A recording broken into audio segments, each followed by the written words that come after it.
Teman-teman media yang saya hormati, selamat malam. Presiden Republik Indonesia telah menghadiri APEC Economic Leaders Meeting 2020 atau KTT APEC 2020 malam ini di Istana Bogor. Istana Bogor adalah tempat yang bersejarah bagi perjalanan APEC. Di Istana Bogorlah lahir apa yang dinamakan Bogor Goals 26 tahun yang lalu yang memandu kerjasama APEC sampai tahun 2020.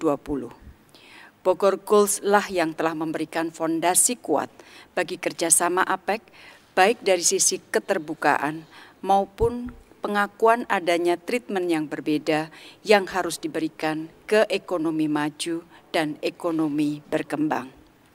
Pertemuan APEC Economic Leaders Meeting dipimpin oleh Perdana Menteri Malaysia selaku ketua dan tuan rumah APEC 2020 dan dihadiri oleh para pemimpin APEC dari 21 ekonomi APEC, dan selain itu hadir pula Kristalina Georgieva, Managing Director IMF, selaku tamu undangan tuan rumah yang telah memberikan outlook perekonomian dunia di masa pandemi.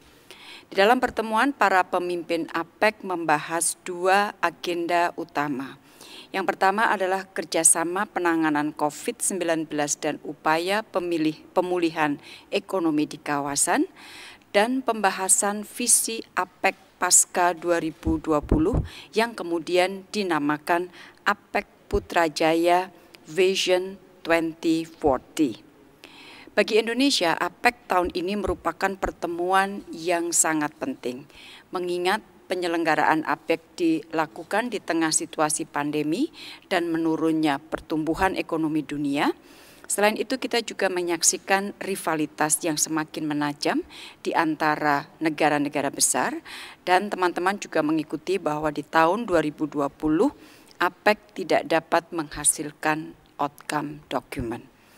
Dan tahun 2020 ini juga merupakan tenggat dari Bogor Goals. Dan pada APEC tahun ini disepakati sekali lagi APEC Putrajaya Vision 2040 yang melanjutkan visi Bogor Goals tahun 1994. Teman-teman, di dalam negosiasi persiapan KTT, terdapat beberapa isu yang berhasil dimasukkan Indonesia di dalam visi APEC Pasca 2020, yaitu antara lain mendorong pembangunan sumber daya manusia yang berkualitas, mendorong pembangunan konektivitas, mendorong pemberdayaan UMKM dan perempuan dalam ekonomi digital, mengarus utamakan kepentingan Indonesia di bidang investasi, akses perdagangan, dan pengembangan kapasitas sebagaimana yang tercantum dalam Bogor Goals tahun 1994. Teman-teman yang saya hormati, di dalam KTT tadi, Presiden Republik Indonesia antara lain menyampaikan bahwa sebuah terobosan besar telah dilakukan APEC di tahun 1994. Terobosan ini dinilai Presiden masih sangat relevan sampai saat ini, antara lain mengenai pentingnya memperkokoh sistem pasar terbuka dan multilateralisme, dan tebalnya spirit saling membantu, bekerja sama untuk mencapai tatanan ekonomi yang menguntungkan semua.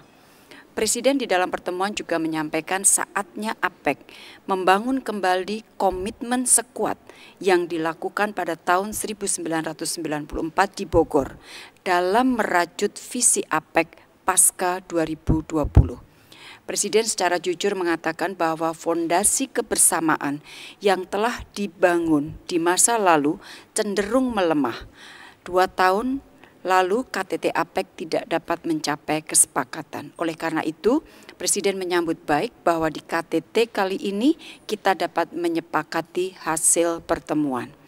Selain itu, Presiden juga menyampaikan bahwa ekonomi APEC mengalami kontraksi PDB hingga 2,7% dan 74 juta penduduk kehilangan mata pencaharian.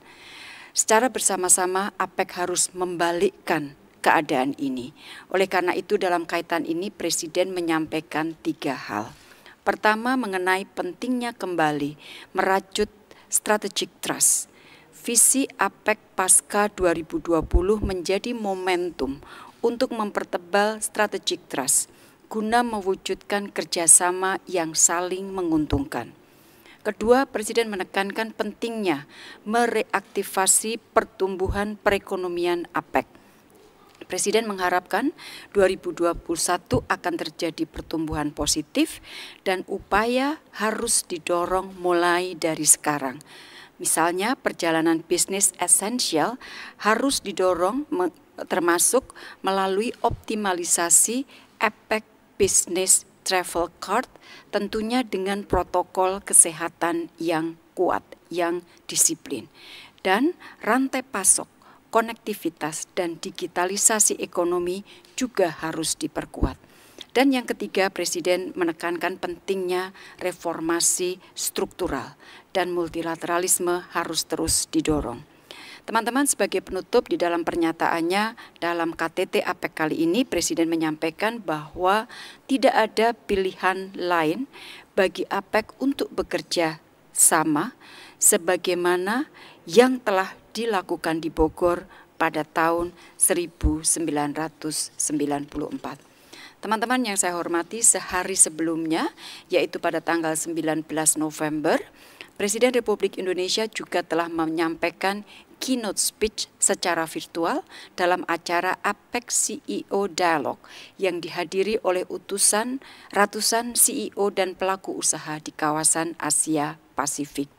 Selain Presiden Republik Indonesia, beberapa pemimpin ekonomi lain yang tampil sebagai pembicara antara lain PM Malaysia, PM Singapura, PM Thailand, Presiden RRT, PM Jepang, Presiden Chili, dan PM Selandia Baru. Di dalam APEC CEO Dialog kemarin, Presiden pada intinya menyampaikan upaya yang dilakukan Indonesia untuk memastikan iklim investasi dan perdagangan yang kondusif. Presiden juga menjelaskan berbagai aspek dari Omnibus Law, Undang-Undang Cipta Kerja untuk dapat menciptakan lebih banyak lapangan pekerjaan, terutama di masa sulit ini. Di dalam rangkaian KTT APEC tahun ini terdapat 2 dokumen yang disahkan oleh para pemimpin APEC, yaitu yang pertama teman-teman, APEC Putrajaya Vision 2040 yang berfokus pada 4 hal. Pertama, penguatan sistem perdagangan dan investasi.